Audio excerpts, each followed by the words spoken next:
and it's all the same for committees or board meetings, right? The resolution for the COVID. Okay, so confirmation of that and then we'll call the meeting to order and hope maybe Marcy joins us. Okay, sure. Okay. Right, you are. Okay, so today, thank you all for all your work on this. First of all, I know Josh, your whole team has been working on it, and we're just here kind of at the review stage. So the hard work I think you all have been doing all along. And today the plan is to review the draft, maybe go back and review the 2022 plan, and then review the draft together. I hope, Mike, I know you have, and Jim have had some time to go through some of the items, so we can bring up any concerns depending upon what questions you have as we go through. So we'll make some suggestions and maybe changes, whatever comes up. And then the long-term plan is to get a timeline. So if we get through today with, depending upon the volume of revisions or ideas that come through, we'll bring it back to the committee, our board in April. If we can do it online and look at the corrected version, we could vote then, couldn't we, David? Yeah, I think that this is a recommendation to the full board. Only the full board has to have an actual vote. Right. So we could recommend it in April and then they could vote then, or do we have to wait the month? Couldn't we send it to them ahead of time, the completed version, and ask them to vote if we want to move things along? Yeah, it just depends on whether or not there's, if they have other things that they want us to work on, then we could take it back and do it in May. But if they're ready to vote in April, we could vote in April. Okay, because it seemed like Marcy was eager to move things along, so I thought that might speed things up. So let's begin with going back to the old plan. And David, do you want to put stuff on the screen?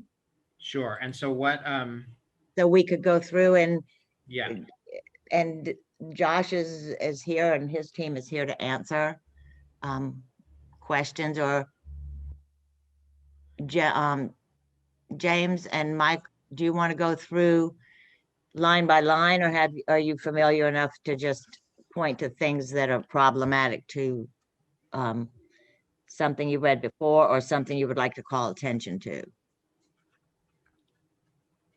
I do have some of my own notes. I'm happy to jump around or go line by line. It's okay. Whichever. James, you want to go through each one just to review and get things back on track? Yeah, we probably should. Okay. So the 2020 infrastructure, and I don't have to read them to you. No. We've got the blue are completed and the yellow are in process. So Wendy, can I jump on the point that you made yesterday when we were talking about this? I was going to go. Oh, yeah. Okay. Go right ahead. So just for that second bullet there, Josh and Wendy and I talked about this yesterday. It was considered done by the Staff Technology Advisory Committee because a project plan for designing and implementing a website redesign has been carried out. But Wendy and Marcy felt that maybe, without saying specifically here that a website is not done, that maybe we should either clarify that or move this back into an active goal for the upcoming fiscal year to have a completed website. So while we completed the design plan, the project plan, we still need something in there to say that there is a website on the way. Seems appropriate. Agreed. And I have, when we get to that, I have some thoughts about some wording for some goals and sub goals related to that. For the website, Mike? Yeah, for going forward. But when we get to the new plan, I do definitely agree that needs to be added to what's in place for the working upcoming plan. And the other, so this is a live document that, Josh, you have it up as well for editing purposes that we can actually work on as we're doing this. The other thing that we discussed yesterday was the fact that this security manual goal is in progress, but didn't get added back into the main plan, so it needs to be put in there. What seems like a reasonable time frame for the updating of that, Josh? Oh,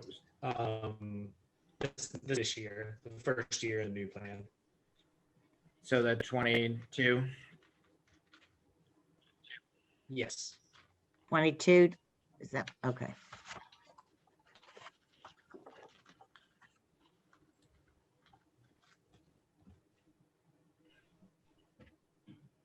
Oh, it's already there. Apparently I put it in there. Way ahead of- Right there.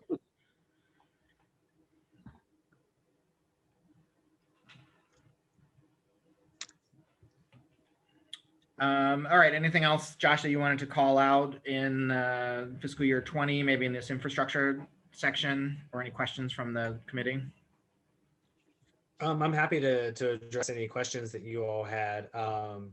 All of the yellow ones, except for the website redesign plan, all the yellow ones are just things that we do, on a regular schedule. So it's not that they weren't completed. It's more that we do it and then we do it again like 2 or 3 years later. So it's just something that needs to be continually addressed. Except for maybe the bottom one. Yeah. Well, Right. I'm going to keep budgeting it every 2 years until we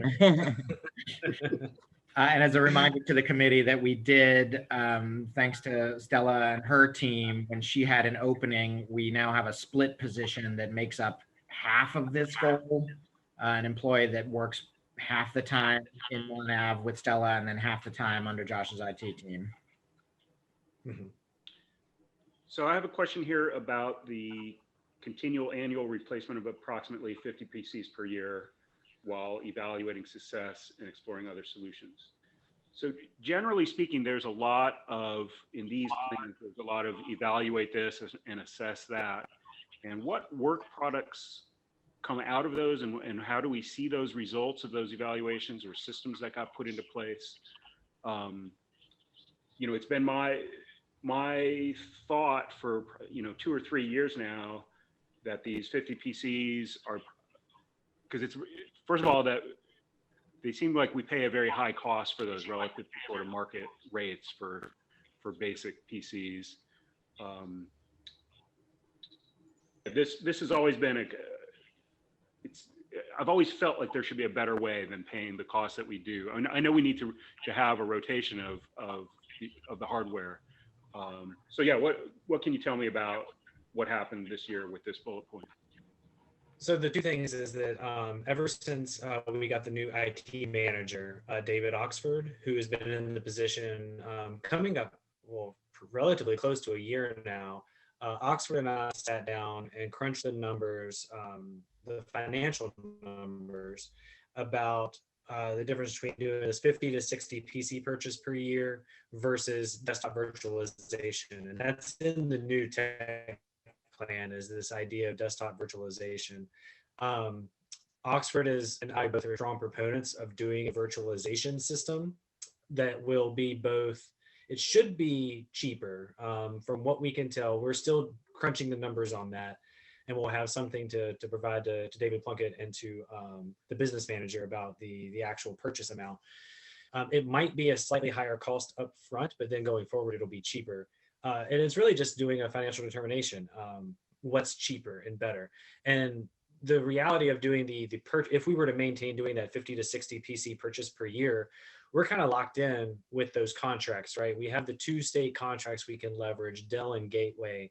And then otherwise it would be attempting to negotiate something brand new. So those costs, I can't imagine would go down ever based on what we have been spending. But this desktop virtualization idea is something that should be a lot more efficient. Maybe not in 1 year, probably in 1 year, possibly in 1 year, but definitely more efficient financially over Certainly a 3 it's much or easier 5 year window. Yeah, certainly that would be much easier to maintain because you'd be remotely syncing all these pieces of hardware rather than individually. But that would still have a hardware component. I mean, the virtualized desktop runs on a piece of hardware, and you're still going to have a hardware station everywhere. and those are still going to run out and, you know, have wear and tear. So is that what you're saying, that you would still need to maintain these Dell contracts at these prices for those types of hardware, or are you saying you can have cheaper hardware now because the virtualization cost is less? We would be able to do cheaper hardware, first of all, and then second of all, too, what David just mentioned with having Andrew in position, this part-time position as well, has given us more flexibility for actually, I wouldn't say repairing because it's much more elaborate than that. We have been able to essentially refurbish older machines that would have been surplus in previous years. We've been able to pull out the old components and put in, like, for example, new SSD drives. So that's, you know, an SSD drive is maybe $80 to $100 a piece, and we've been able to just pop those into these old machines, and they're sufficient. They're sufficient for staff and patron needs. So that's the type of thing we'd be doing. I don't think we would be purchasing very many machines at all on an annual basis. It would really just be whenever these older machines are completely dead, then we would be replacing them. So for now, it's really. I don't mean to cut you off, but there's like this meeting. There's so many things to dig into in this meeting. I'd really advocate for more than once a year for these meetings. So I like the scenario and the vision that I'm hearing. Is that's reflected in the new plan? Is the word virtualization in the new plan? Okay, fine. All right, thanks for It's in there both for doing that for machines and for patron machines. We see that as two separate problems that need to be addressed. And then the second half of that is the scenario I think I heard you describe is that we wouldn't need to continue these Dell contracts. Is that reflected in the new plan? Go ahead, David. Yeah, can I jump in there, Josh, on that? And when we're talking about these Dell contracts, these are not individual contracts that JMRL has with Dell saying we're locked into buying this or that. These are the ones that we can procure from because they are state negotiated contracts, so we can pick them a la carte. The pricing is locked in for a lot of the things, but it's not that that JMRL is obligated to buy 50 machines annually. I see. And in fact, Stella and I can give the history of this. It used to be that we would get the 5-year extended warranty on each desktop, and every 5 years replace every desktop. Then that went to 3 years, and so the 50 was actually a way to save money off of that. But I think Josh's team has better solutions moving forward than just replacing a lot of hardware every year. Okay, and so this second part of part A is virtualization, and I know that's hand in hand with less. Yeah, and for example, this past year, is the less hardware part in the new plan also? Probably not specifically. Okay. It's not spelled out specifically, but it's implied because we don't have anything in there about buying 50 new machines, right? So it's kind of implicitly in there. Okay, I'd be interested in, we don't need to work on we don't have time to wordsmith it right now, but maybe something indicating to that effect that we, you know, might like to take advantage of virtualization to move to a model where we're spending less on hardware. That seems to me to be a valuable kind of part B of this initiative. Okay. Hey, Josh, we're getting a lot of lag on your end. Do you want to jump off and jump back on? See if that helps. It's so let me real quick. I might just change. Oh. I'll try to answer questions until he gets back, but some of them I'm going to have to defer. Mike, you ready to move on from that one? Okay.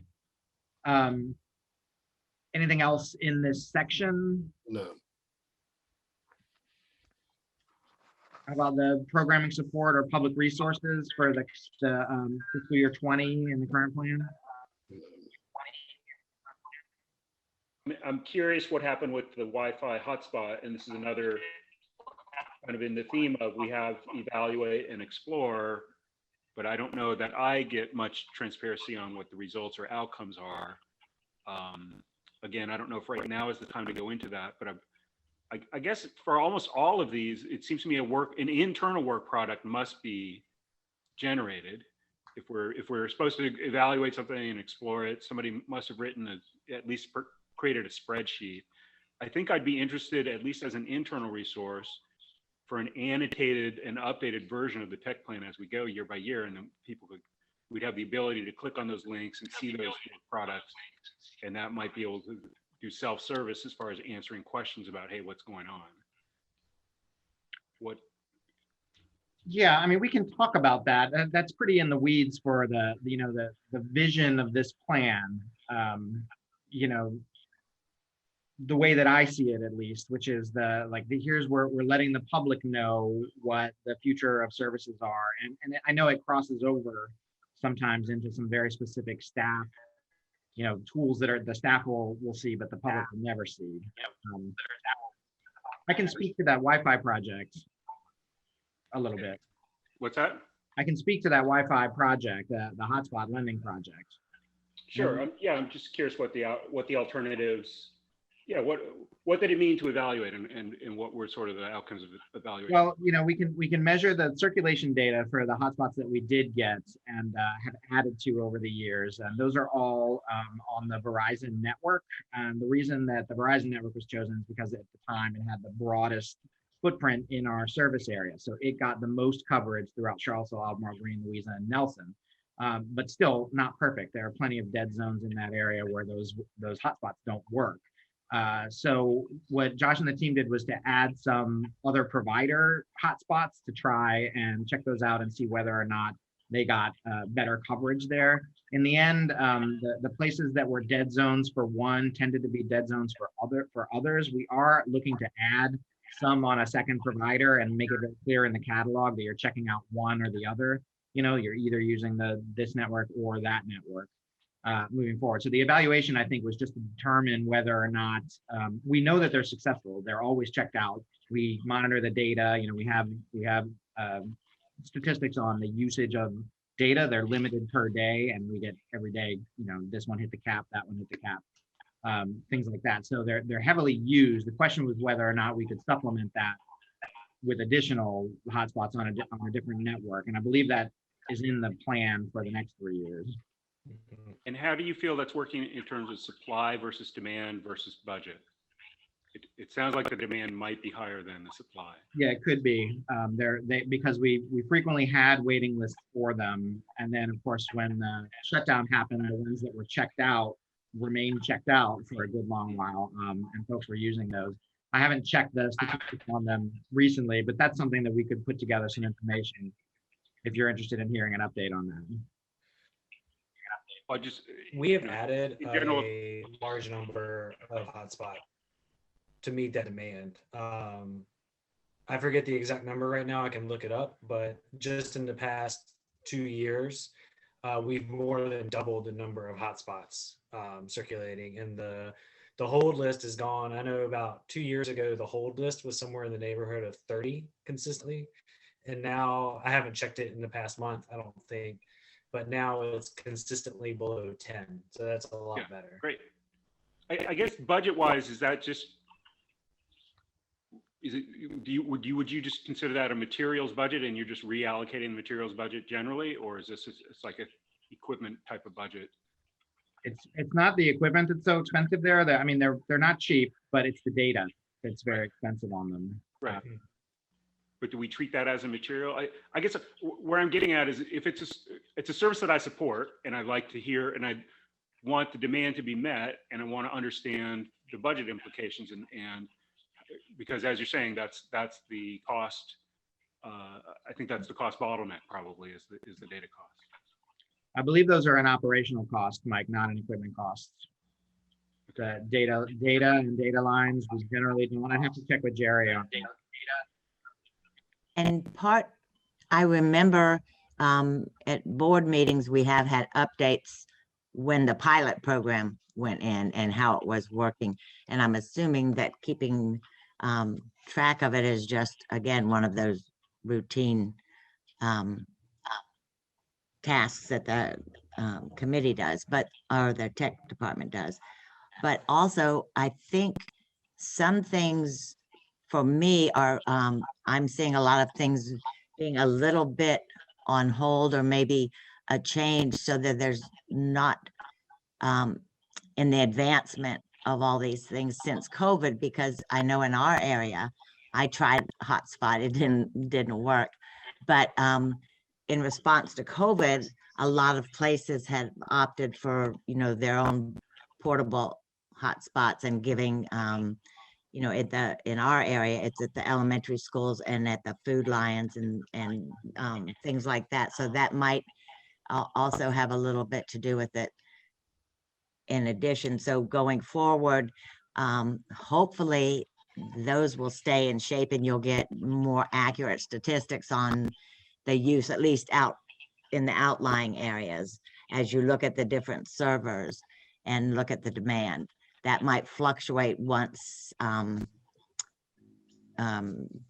the kind of responses to COVID have either continued to expand or have fallen off a little bit.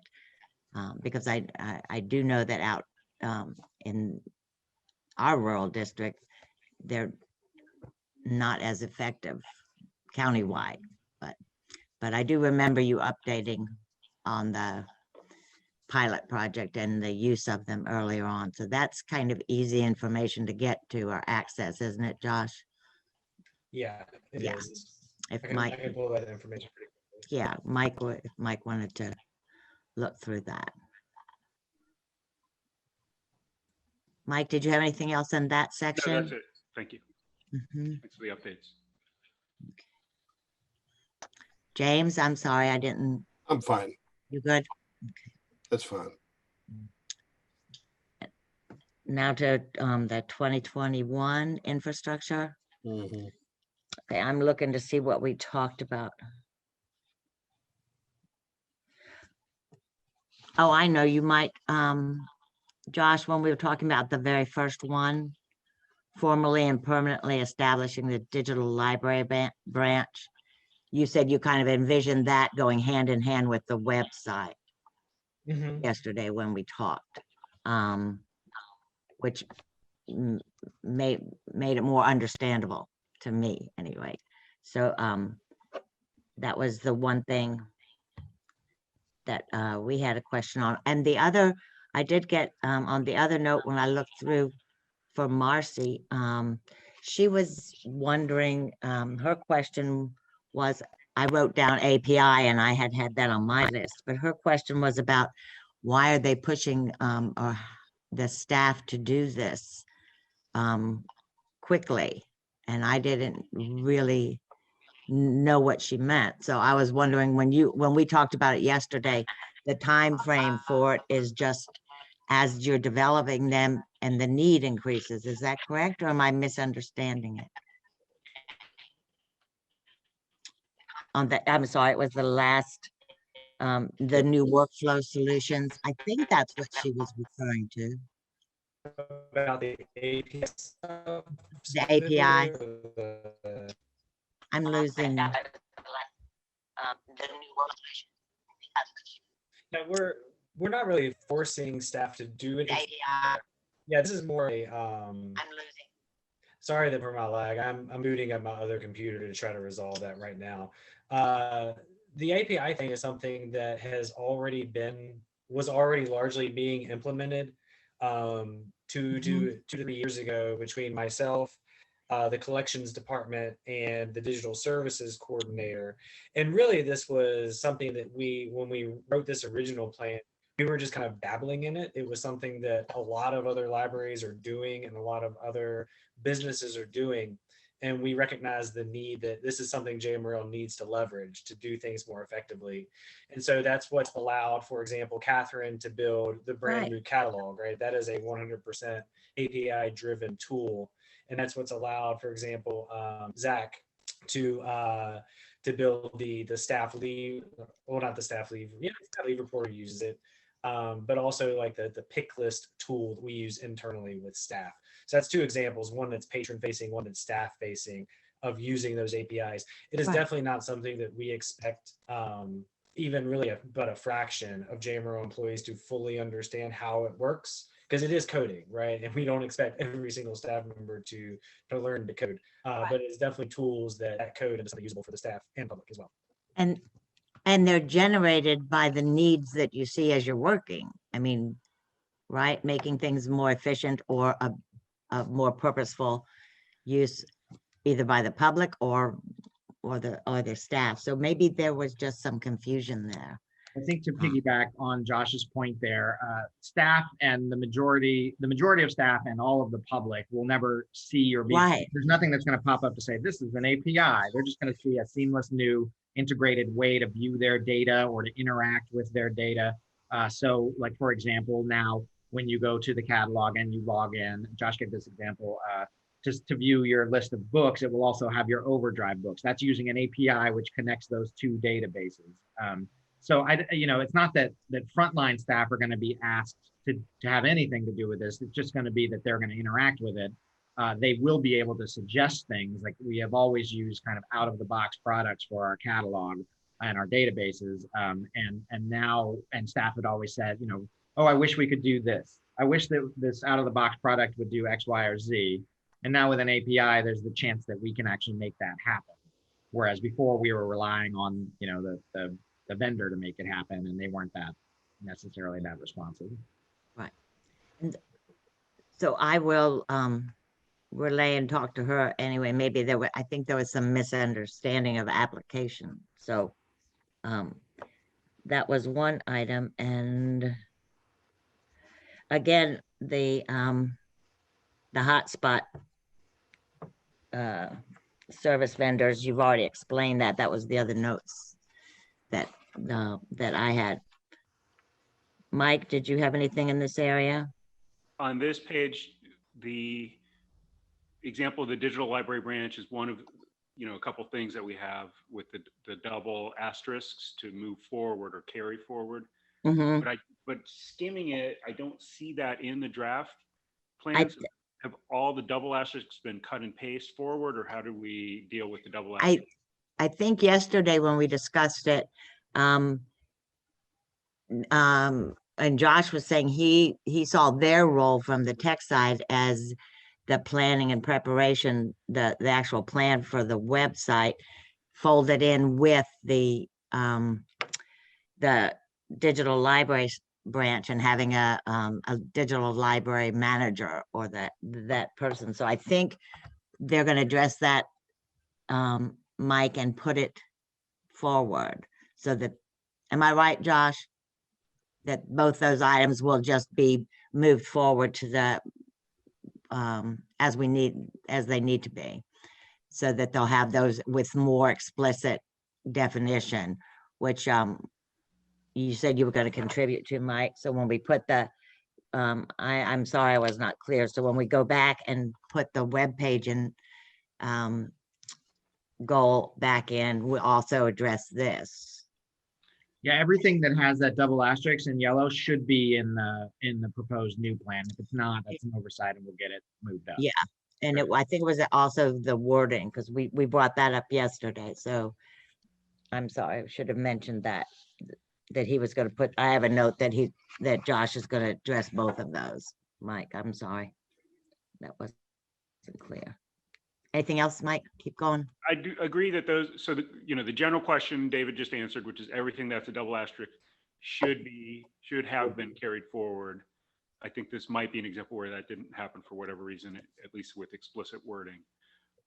When we talk, Mike, sorry to interrupt, but the members of the TAC that are here can step in on that. But that was my understanding, unless specifically we looked at something and said, oh, we don't want to do this anymore. But then I think It will carry over. Then it shouldn't have the double asterisk. Right. So maybe between now and whatever the next milestone on this, we can just review all the double asterisks and make sure they've been carried forward if that was the intent. Wendy, I would say I understand that this is wrapped together with the website effort, but I think they are kind of two halves. Yeah, right. That I would explicitly mention both of them. Right, and I think that was Josh's intention, but it was his thinking. That's why it wasn't explicit in the first go round. Yeah, so we mentioned that yesterday, but I'm pretty sure, Josh, you do have a note to include both of those items, correct? Yeah, I'm sorry. Okay. I should have been clearer. Yeah, so it will be two, Mike, two distinct. Okay. We can address that today when we get up to the new. Yeah, to the new one that addresses. We can do a little bit of wordsmithing, even though Okay, moving down here, Wendy. Moving forward. Maybe, maybe not.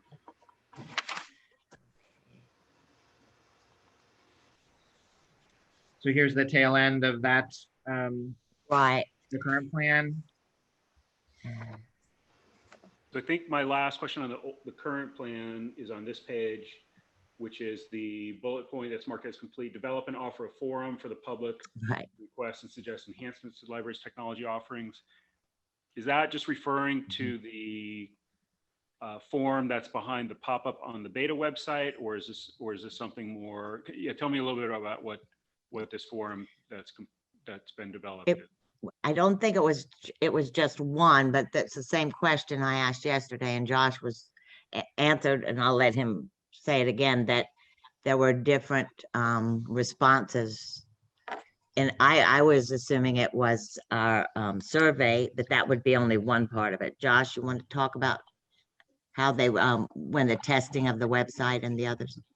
Yeah, it was the combination of the survey that went out. Catherine gathered feedback on both the beta website and the beta catalog. Those were the main things. We did also have some like grand plans for doing focus groups and things like that, a year ago that obviously did not manifest over the past year. So that's in a nutshell the things that we had done and that we had planned to do to get that feedback from the public. And again, Go ahead. Wendy or any board members, if there's interest in pursuing this more long term and coming up with some, something different, then we can talk about what needs to be in the new, in the next 3-year iteration of this. Right. Well, Go ahead, Wendy. No, I'm sorry. I'm just marking those that I think we need to readdress when we get to the new part. So I don't forget. I do have some thoughts, David, about what this might look like going forward. But in order to, I need to be informed, I need to understand what we've already done. So when we say survey, was that an email blast that went out, or was it just sort of a post on the website for people who noticed it and clicked through? A survey can take various forms in terms of how you make that available or reach out to possible participants. How did we get people? How did we obtain participation in the survey?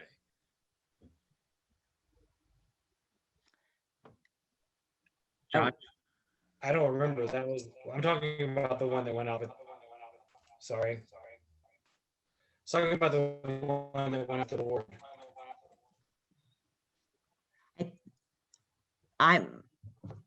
Mike, when I said survey, I was referring to when we did the general survey, when we asked the public, and then the 5-year plan survey.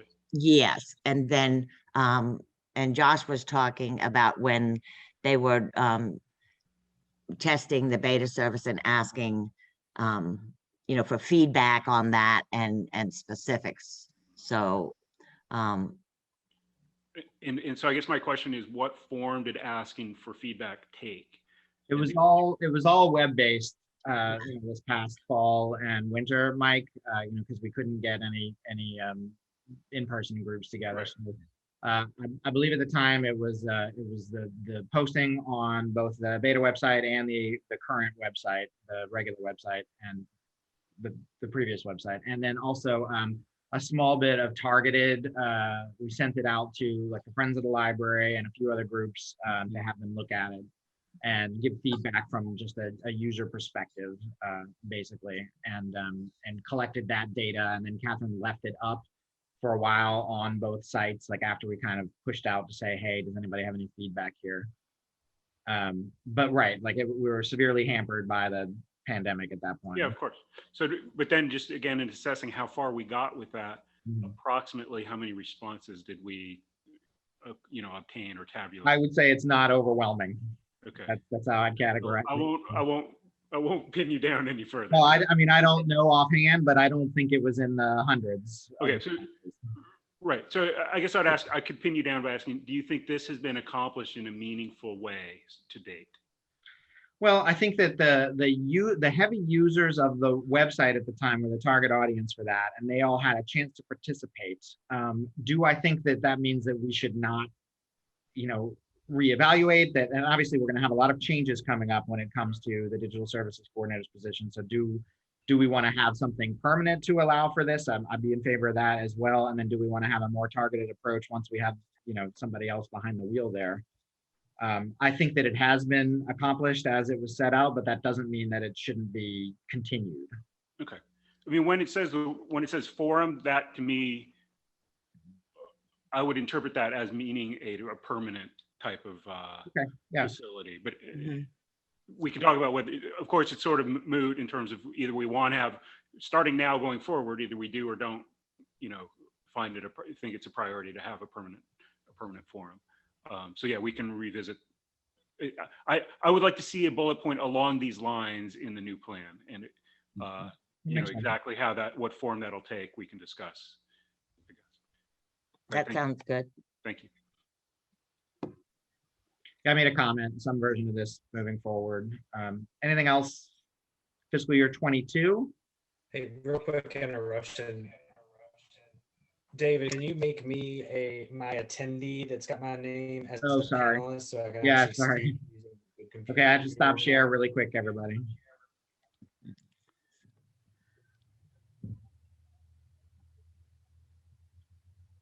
Nice to see everybody's face. All right, I think we're good. Oh yeah, much better. Look at that, in-home tech support. Okay, Wendy, do you want to go start at the top? We're going to our new one. Let me grab. Yeah. Okay. I gotta get the one with my notes. Okay, I'm good.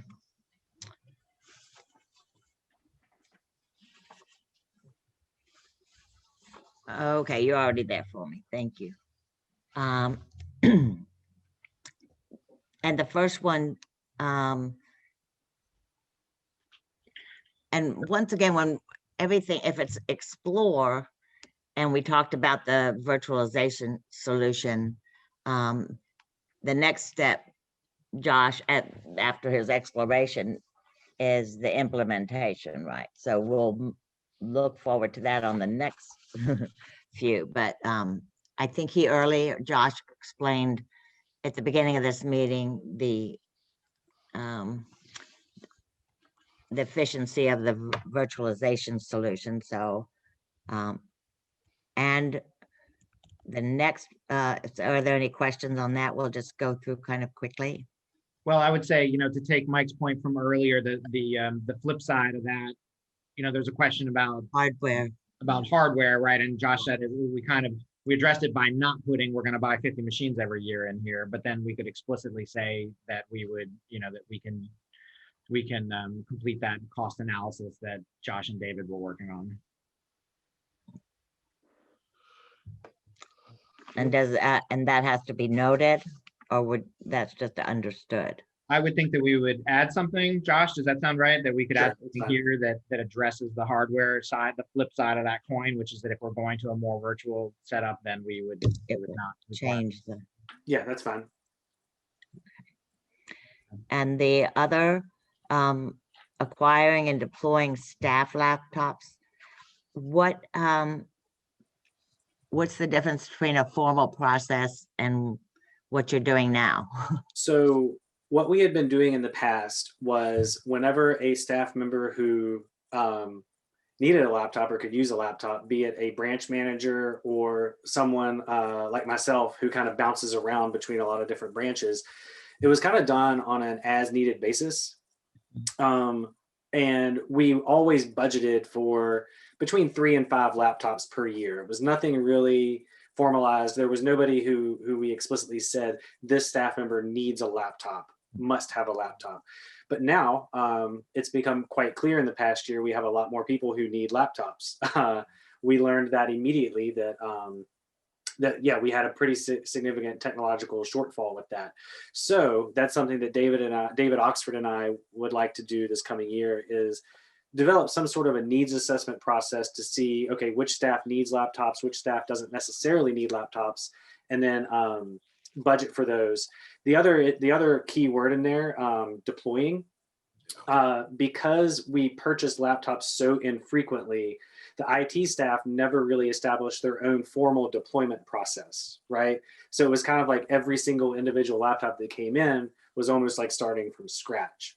So just how before we're either going to continue with the buy 50 desktops process or desktop virtualization, this laptop component is going to plug into that, right? Either part of that regular acquisition of roughly the same hardware, or it's going to be incorporated into that desktop virtualization so that there's less IT labor spent setting up each individual laptop.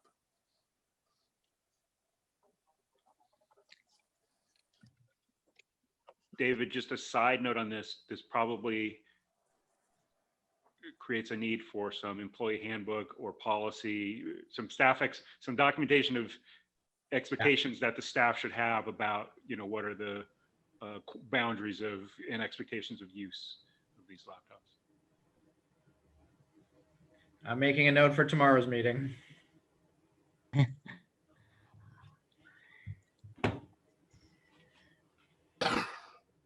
I think there's a similar thing about the cell phone. The next two, I feel like these three bullet points are all kind of COVID response related. They're all kind of things that we found when we had work from home and telework, kind of shortcomings that Josh and his team would like to address so that we have some good procedures in place moving forward. And because I know when I went to Louisa one time, the phones were down, and it was the drop, pick up and whatever. So I know that they had to resort to a cell phone.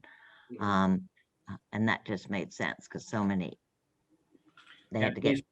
At least one other branch is using a cell phone specifically for the pickup, right? So that people come and call that number and then don't, so there's right. more That's flexibility there. And there might be too many branch phone calls for them to, if they're busy. I can't imagine, so that I can see that easily. And the other is for the employees' cell phone. What would their excuse me, their work use be? Same thing that it increased during the COVID with meetings and. Yeah, it was when we put this bullet point on there, at least when I suggested it, I was comparing JMRL to what the city of Charlottesville does, and specifically with the people in the city that I work with directly, their IT team uses their personal cell phones, but they do get a portion of that paid for because they use their phones for work. It's the same concept here. We do have many staff members who use their personal cell phones as a primary form of their work communication because they'll be on the road or something like that. And so this is just putting this bullet point in there to formalize that, to see, is this something that JMRL could move towards doing, or is it not? Yeah, usually what I've seen from organizations, local government, is either they pay for a part of a cell phone plan for staff that are using it, or they have a second cell phone paid for. Right. By the I know in the schools they do, because there's so much, movement and need for it as well. But for both the cell phone and laptop, necessity now for anybody.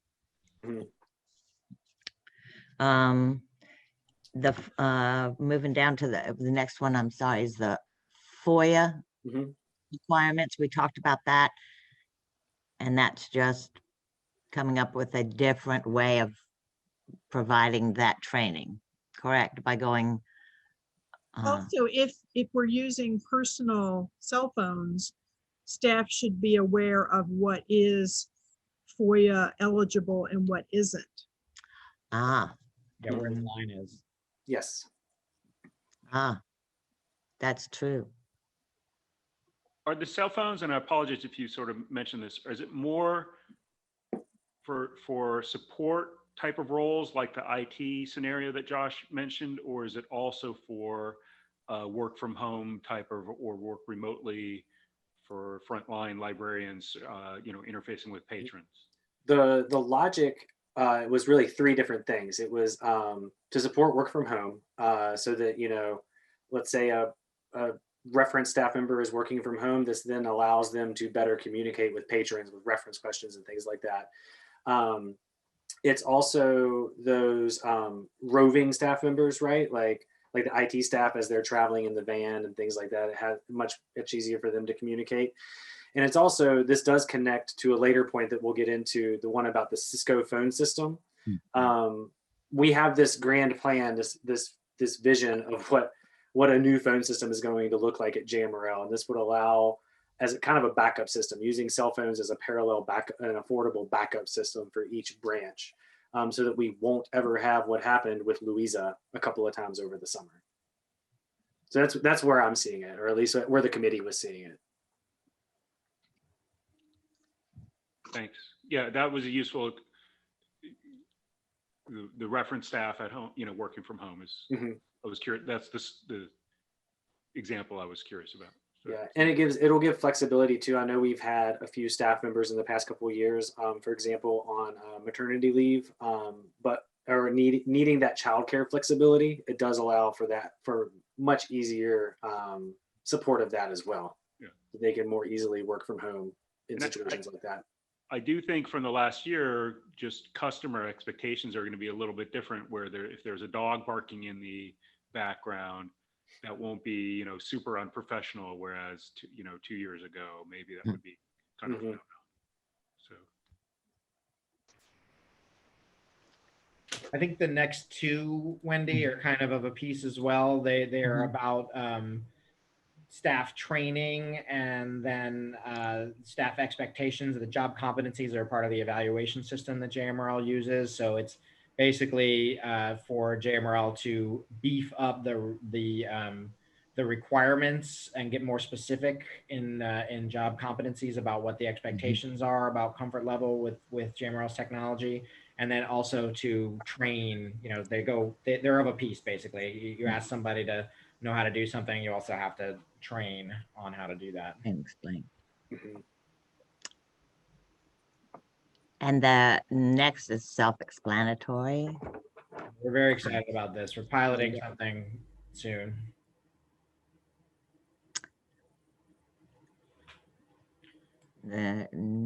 All these are kind of housekeeping. Any questions about this one, because it does have technical language, Active Directory or LDAP?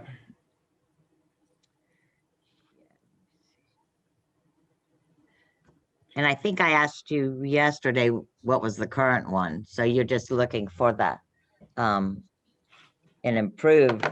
Yeah. The current one is person power. Okay. We will have to spell these out. And Josh, do you want to discuss the Cisco thing now, or? Sure, I can give a Cliff Notes version. Is that for those branches listed there, JMRL is using a Cisco phone system that is extremely powerful. We could probably run as many as 5,000 phones off of the Cisco system. It's good, but it's getting very old. It is approaching over a decade in age, maybe older than that. And just this past year, we had JMRL had some issues with the actual hardware registering properly. It took a unbelievable amount of staff time to make the what should be a 5-minute process actually work. And so that kind of, pushed us, both JMRL's IT department and the city IT department, to start looking into replacements. And so that is something that we have already begun looking into. with hopefully for a goal of having all of the JMRL library branches running the same phone system. Ever since the Cisco phone system came in, or really since ever, each branch has had its own kind of separate system, except for these few have been able to communicate directly with one another. Our goal is to have all branches on the same system so that we can do that internal dialing very quickly. And that's, like I said, that is very much so being planned right now and being piloted right now as well. So I have high hopes for that. And what we're really looking forward to is being able to transfer outside calls. So patron calls in and they have a question, they call central, but their question is really about Crozet or Scottsville or Nelson, and you can transfer them straight along without telling them hang up and call back at this number. Yes. That would be great. Cost wise,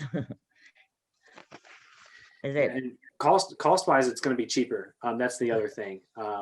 Much cheaper. Cisco is possibly the best of the best. It's very good. It's a very, very, very good system, but it is also expensive. You pay for that very good.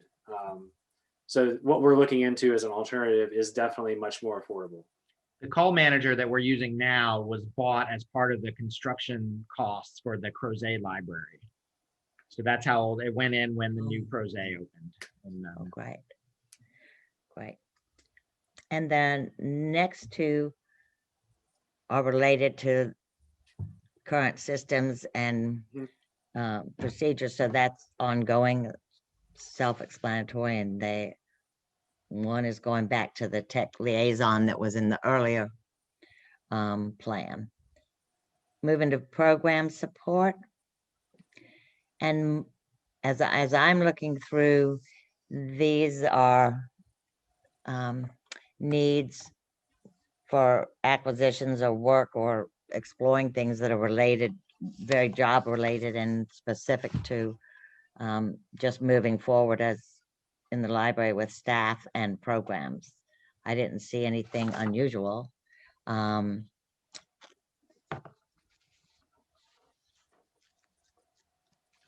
Yeah, most of these points came about, again, over the past year as staff members were trying to do digital programming for the first time. And as IT was learning, specifically IT was learning, okay, what are actual staff needs? Do staff know how to use Zoom? Do they know how to configure their microphone? And similarly for the public, does the public actually know how to get into the Zoom programming session? So these were all kind of crafted with that in mind.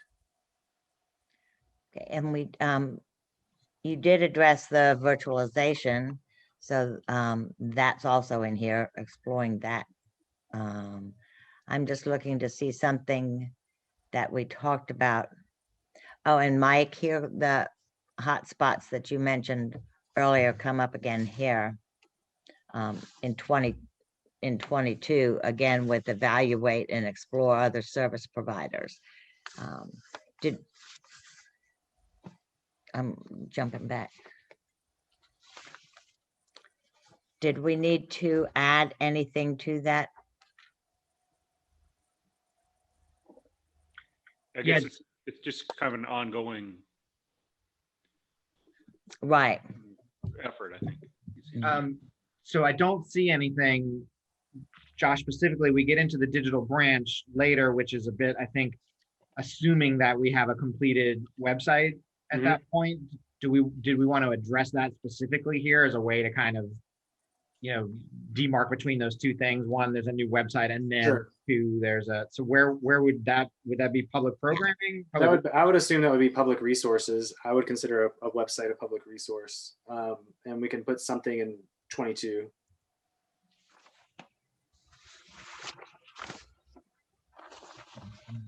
So if we're talking about website, I have kind of three milestones or efforts that I see. And I don't know if it's 3 bullets or just one long bullet with the commas or something, but I would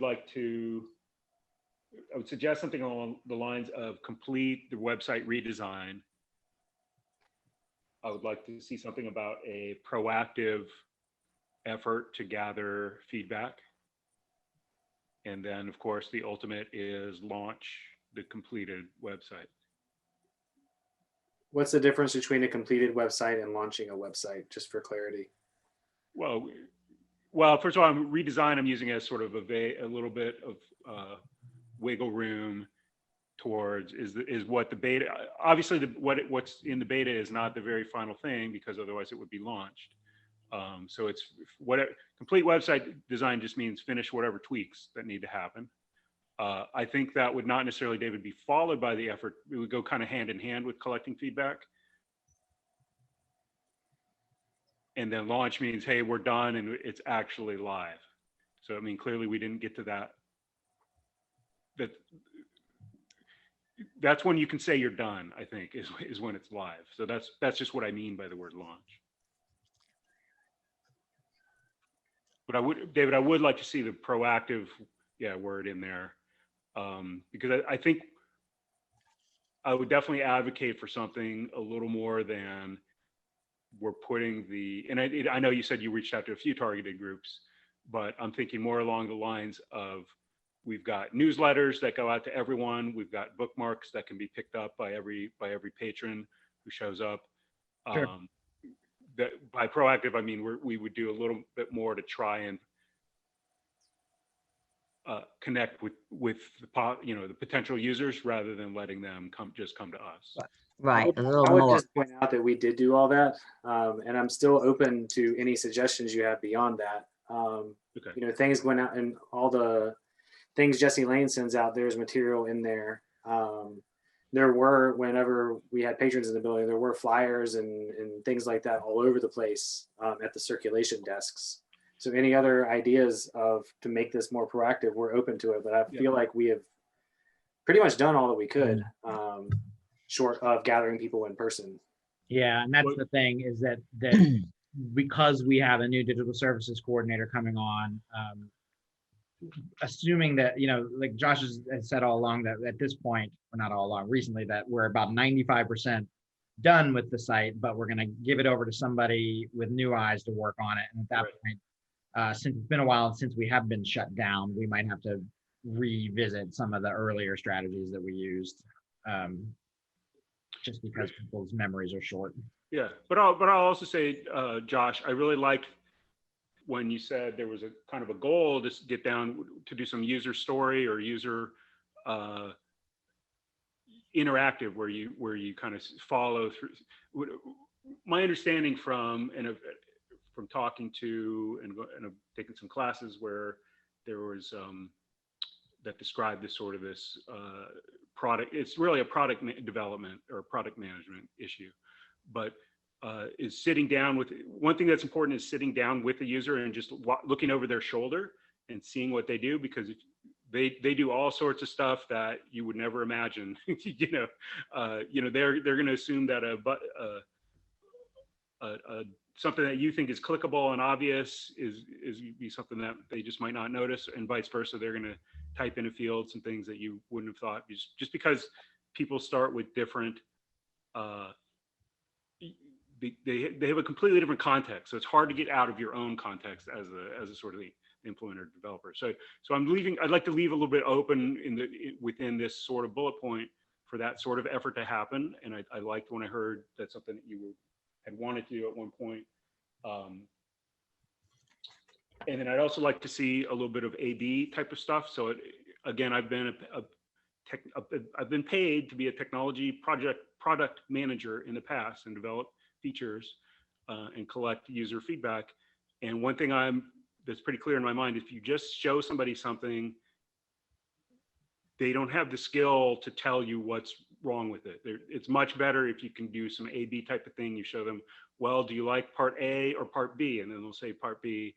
And then you say, well, then you start to say, well, why do you say you like part B better? Only then have you started to prompt them in ways that really gets to what's going on. So I don't think we need to write any of that down in this bullet point now, but if you're asking, what do I mean by this sort of effort, those would be some of the things that I really think would be important to include if we really were going to do it right. Was what you just summarized, Mike, part of your bullets? I think if we Yes, the short answer is only, yes. Yeah, only because to have that, I think somewhere either written down or agree that it's part of this, just the proactive collection of information, and that's one way of doing it. Because I think we need to have that as part of the tools, and everything will depend on going forward with the pandemic and being in person and all of that. So just to make sure it's maintained, even though we may not get to it till Right. the pandemic's going to dictate what techniques we can use for those Yeah, kind of things. and a So lot we of it, we don't want it to get lost, but we don't want to make it a mandate either. Yeah. exactly. And so I'm happy with this level for now of Okay. inclusion, if everyone else is. Okay, too much going on. Where's my infrastructure? 23. Let me ask another, I don't know, I have two other, well, this one's sort of web adjacent, I suppose, so I'll bring it up now. I'd suggest a sort of an evaluation or reevaluation of our wiki. I think the goals of it are good, that staff have places to contribute sort of suggestions. I feel like super, from a user standpoint, I think it's, for someone who doesn't necessarily use wikis, it's just kind of incomprehensible, the interface generally. I've got to think there's better tools for that sort of knowledge base that we're trying to put together, easily contributed to by a staff. So I've heard of things like Notion and those sorts of knowledge bases. So I guess it would be a separate bullet point, and I don't know where it would go, I guess under public services, but just sort of assess alternative knowledge-based platform, knowledge-based platforms that could serve as an alternative to the current wiki. What do you all think of that?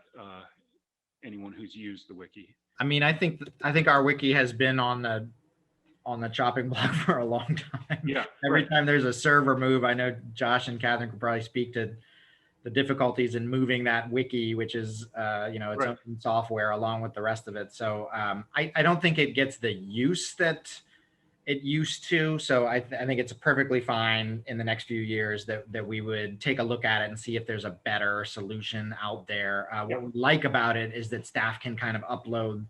Yes. Each individual staff member can upload to it. But what we don't like about it is that like, I think, and maybe Stella will remember this, when we first turned it on, the public commenting had to be turned off. It was just wild, wild west out there, and it got spammed all the time. So now I think in theory, members of the public can also contribute to it, but that has fallen off to zero as far as I know.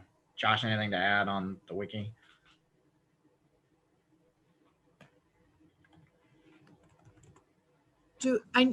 To me, it serves as an archive for book lists and that sort of thing. Do we have any idea of how much it's being used outside of library staff? Yeah, I think it has analytics on it. I think Catherine could look and see like what the usage is. I can look and see. Well, that's part of an assessment. So So if it doesn't already have, I'm pretty sure it does, but if it doesn't, we could put some analytics on there to see how much it's being used. But those analytics depend on where is it being linked in our current site? Do people know about it? Right. And when they get there, does it look usable? And does it look like it's up to date? And does it look useful? I consider the wiki as just part of the greater website. And so I know Catherine has been wanted to kind of get rid of it, but was not going to get rid of it. So I like having a simpler tech plan that is kind of implicit that the wiki was part of either the website or the digital branch, depending on how you look at it.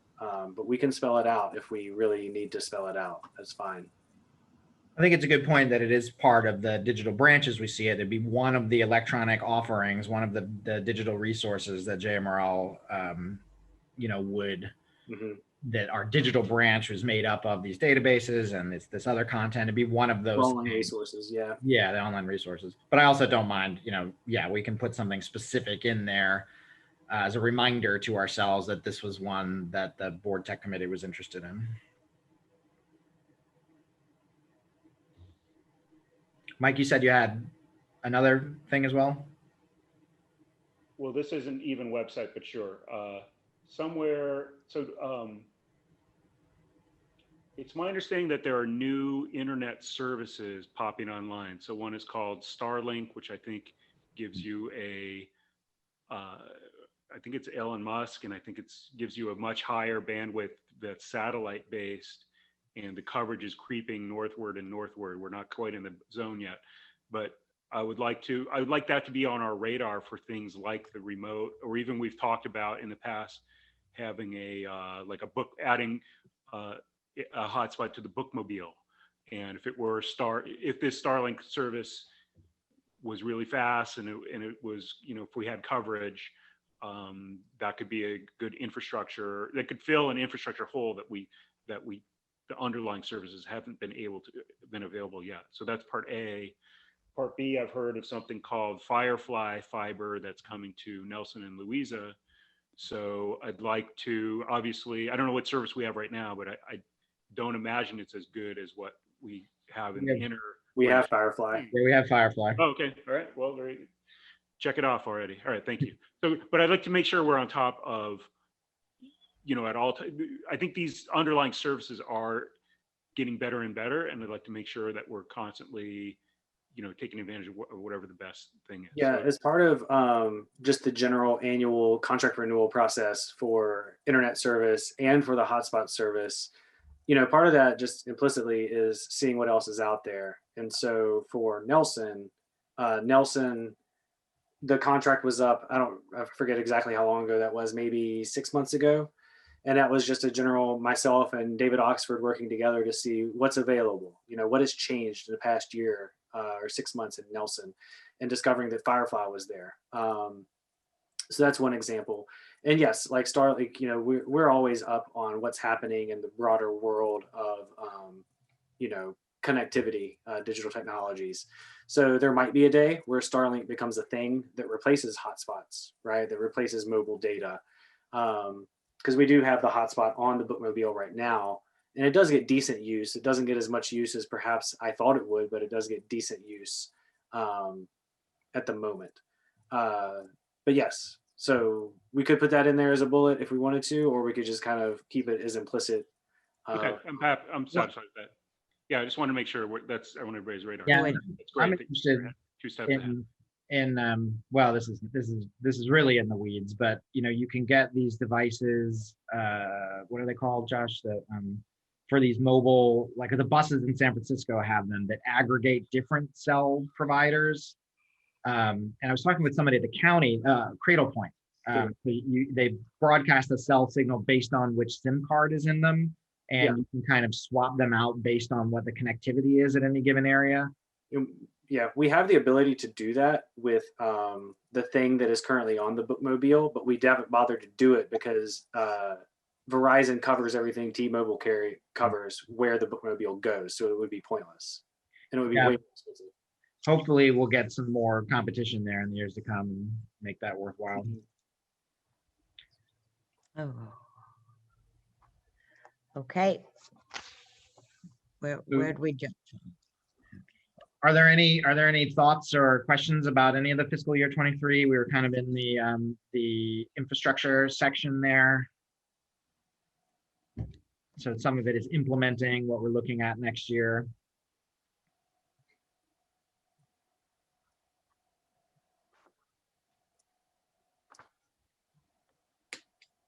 This is a big one, this explore replacements for the library programming scheduling platform. We didn't used to have a programming scheduling platform, and we're happy with the one that we got, but it has been it's very staff user intensive to load all the programs in it, and also it takes up a lot of real estate on the website. So I know Catherine's been very interested in looking at replacements for that.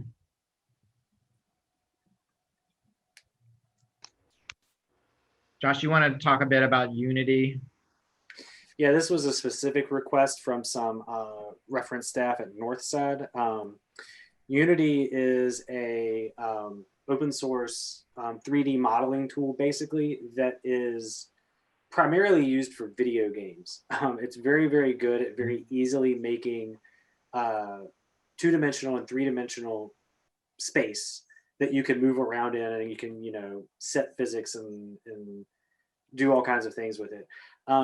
There is interest from Northside. There's been interest from Northside patrons of learning Unity because it has kind of become this tool that is becoming more and more universal, not just for making video games, but for things like 3D modeling and 2D art and things like that. So there's been interest for workshops, but there's not as much, there's not as many staff that are trained up on it. So this was included to have more technologically oriented staff or IT staff explore either some sort of training platform to provide Unity training to library staff and thus to patrons, or perhaps direct programs from some third party to patrons if the need is there. It's a really cool platform. If you just Google like Unity programming or something like that, or Unity games, you can see all the neat stuff that can be done with it. I know there's some interest in doing a, from members of the public, in doing a project related to Vinegar Hill and using Unity to model what Vinegar Hill looked like, you know, the pre-modern era, before the Staples came into Vinegar Hill, the old Vinegar Hill. So that's one example of a really cool project that could be done with the proper support, proper technological support. And is it it's an open source language? Yeah. Or is it Yes, you can. Everybody in this meeting can go download it right after and play around to your heart's content.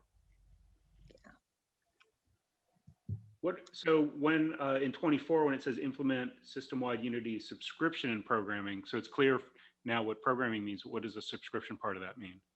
So the system-wide Unity subscription and programming. So the programming portion of that is, you know, having staff set up like regular, kind of like how you have like Minecraft Club and stuff like that now at libraries, setting up like a regular Unity meeting, Unity group, something like that. A subscription is that, yes, Unity is free to use, but some of the more advanced things, such as, yes, I could sit down and build a model of a house, right? I could do that, but it would take me all day. Or I could pay for a Unity subscription and have access to all those resources, where rather than sitting down and building the house myself, I could just say, oh, neat, somebody else has already done this. Boom, plop, it's right there in my Unity framework already. That's basically what the subscription would be for.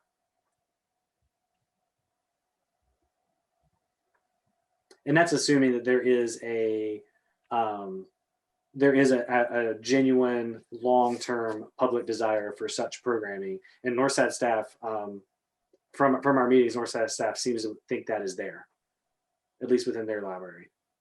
And I think, are they seeing it mostly from the young adult library, Josh? Yeah, it was coming from the young adult librarian there, and from one of the reference librarians there, who is Right. working, I believe they were working primarily with like college students who were doing remote classes, you know, and were doing things like that, and trying to go to Northside Library for that help as they were doing their classes remotely. And sounds good to me. Yeah, that's very cool. Oh, different. Okay, that takes us to, where did we leave off on that? I think so. We talked about Unity here under programming support and public resources for 23. We're ready to move to 24. Right, we are. And again, in the infrastructure, it's just evaluating, and that kind of understood that needs to be ongoing and included in updating and checking off items in the technology plan. I don't see any issue with that. Additional digital branch full-time position, explore the need for that. by then, you probably need 2 more by 24. That technology is pretty quick. The workshops, Unity, we discussed, upgrades. And one thing that I had I understand, but I had a question on was the publicly accessible lockers. Mhm. I was just thinking in terms of, is there a need in one place more obvious than another? Or have you been seeing that? Are you talking about the last point here? No, it's on. Keep on going down, David. Oh, sorry. I'm sorry, I'm getting us through this. We're No, down. I'm sorry. I thought that was the bottom. My fault. Yeah, the for contactless hold retrieval and checkout, this was added.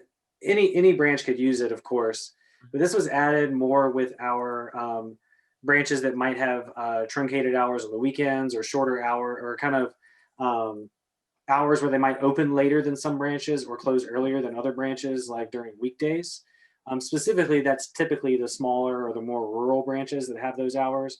I think it was somebody from Scottsville who suggested that initially, with the idea that, oh, well, some days we don't open until noon, and maybe somebody wanted to come by and pick up their holds either after we closed the day before or that morning on the way to work. That I think was the logic there for that contactless hold retrieval. Also, I mean, even though vaccines are happening, like COVID has really changed the way people are going to be living their lives. And I think the suspicion is there's going to be a lot of people who will just want to maintain contactless hold retrieval, kind of that curbside offering. And if JMRL ever, moves away from curbside, that would still allow for that contactless ability to do contactless at your library. Yeah, I'll say that there were quite a few public libraries that had access to CARES money this past year that bought these types of setups so that folks could come. But for one thing, it's 24 hours too, as Josh mentioned, you come in the middle of the night, but also instead of doing a curbside, this was their setup for contactless pickup. I'm very interested in both this idea and the, so that's a great idea. And even I could see that at Northside as well. The Roanoke County Public Libraries have a similar system, and they've had it for years where you can go pick up your holds after hours. But I'm especially also very interested in these book vending machines, or materials vending machines, I should say, that are tremendously expensive. But Wendy, they're a way really to prove, like we could put one at Zion's Crossroads maybe and put it on our courier route and fill it and collect data about like how much use there is there in that, where that population center is, that's kind of equidistant from the Charlottesville libraries and the Louisa library, try and collect some information and to serve the public there too, that aren't necessarily going to be able to get to a branch. Yeah, I'm just having trouble visualizing. It's a trip. It looks like a huge Coke machine. You kind of walk into a kiosk, kind of like a bus stop, and then there's a huge machine that's got materials in it, and some of them are done hold, so it'll be okay, Wendy, kind of like the locker idea, and some of them are just, here's popular materials. So you can scan your library card and the book drops down. It's like Redbox for books. Like Redbox for books. Right, yeah. right. Yeah, and both of those ideas, the lockers plus the book vending machines, are kind of like a high-tech solution to that bottom point, which is kind of what Augusta County does, right? Where they just have they're not really libraries in the sense that they're just branch stations where one part-time employee kind of sits there and retrieves all the holds and they broadcast Wi-Fi. Those other 2 points are like, well, yeah, we can do that, but we can also do that with technology and without needing to, rent an entire building to do that and then pay those large costs for that. So that's the idea of where all of these are kind of coming from. I think I'm interested in the solely technological ones because I think when we talk to our jurisdictions, there's ongoing operational costs, which I think is the point that you're making. And I think that there's the chance to get some grant or outside funding for some of those things. But while we say it's like a one-time cost, the reality is that it isn't. I mean, it has to have power, it has to have internet, somebody has to come and put in all the materials on a daily or It will break down. It will not work, and IT will have to figure out how to fix it. Another job, right? Okay, so I am going, are there any, does anyone else have any comments on that?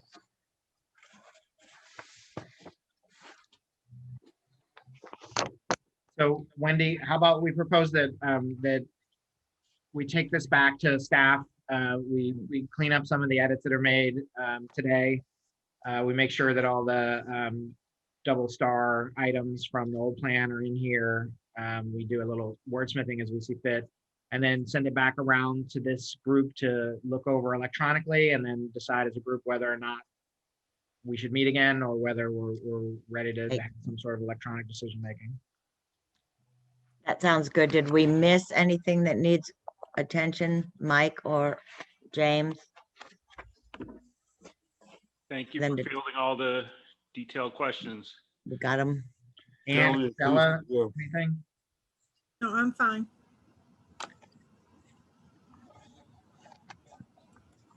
Is everybody good with that? Yeah. Okay. Well, then let's do this. And gosh, we're almost already in April. We are tomorrow. Right. So will you keep us informed as to how quickly you can get it in your schedules, Josh and David, and then we'll take a look at it, hopefully with enough time before the next meeting. Yeah, I don't think it'll take that long to make some of the edits that we've talked about Yeah. today. So I would think next week, Josh and I'll get together and figure it out. Okay, because I know you have full-time jobs as well with some other committees tomorrow. Okay, anybody else have any suggestions or anything that we need to address before then? James, are you blocking me out? Nah, I was just checking something. I thought that was a no. Okay. We ready to adjourn? Would anyone in agreement? That's good. Sounds good to me too. Do Okay. we need a motion or can we just say goodbye? I think- Goodbye. No. Thank you all very much. Thanks, Okay. Wendy. Thank Thanks everyone you for your time. Bye-bye. Thank you. very much. Thank you for your time. And I'll see you all next Soon. soon. Thank you. Bye. Bye. Bye.